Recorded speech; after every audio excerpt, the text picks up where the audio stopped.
This series looks at how Loop ERP runs real recycling operations natively inside Oracle NetSuite. No bolt-on tools, no exports, no duplicate systems or entries, just NetSuite, built for the way the circular economy actually works.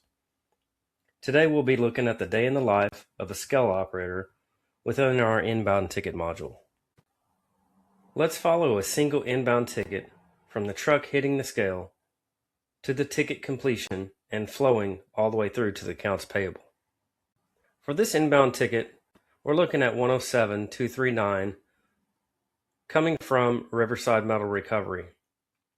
So each one of our transactions have sections, as you see here: primary, supplier, freight, link transactions, and classifications.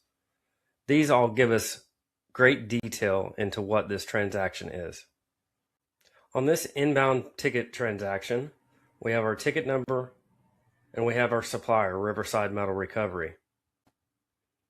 Under the primary information, we have pertinent detailed information that we're going to capture at the scale, such as truck number and driver name. We also have ticket statuses, with some of them changing automatically as we go through the process. Under the primary information, we have our supplier detail. We can price our tickets as a provisional price. We can also have freight chargebacks.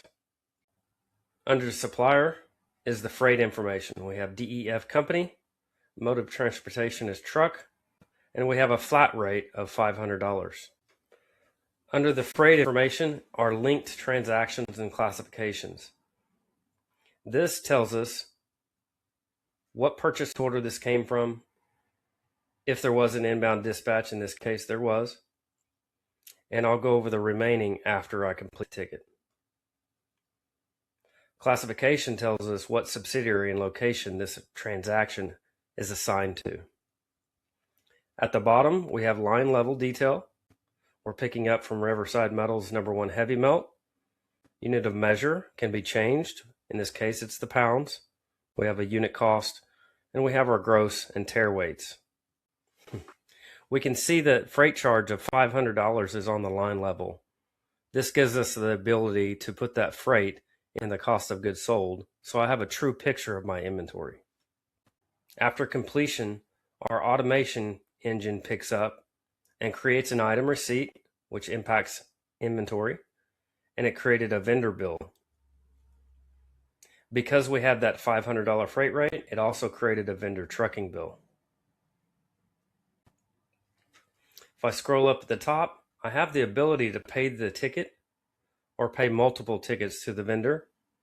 In this case, I just sent this transaction to AP.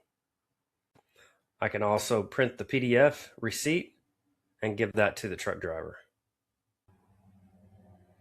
If I slide over from the ticket lines to quality, I can also capture quality information based on each and every line item. We can tell if the load was rejected or if it had the presence of some type of nonconformity. To the right of quality is also analysis tab, where we can break down each component within each one of the ticket lines. We can also have the ability to pay off of a recovered weight here. And that's the inbound ticket. Lots of header level detail, a full link transaction trail, audit trail, lot level traceability on every ticket, all inside of NetSuite, impacting your GL and financials.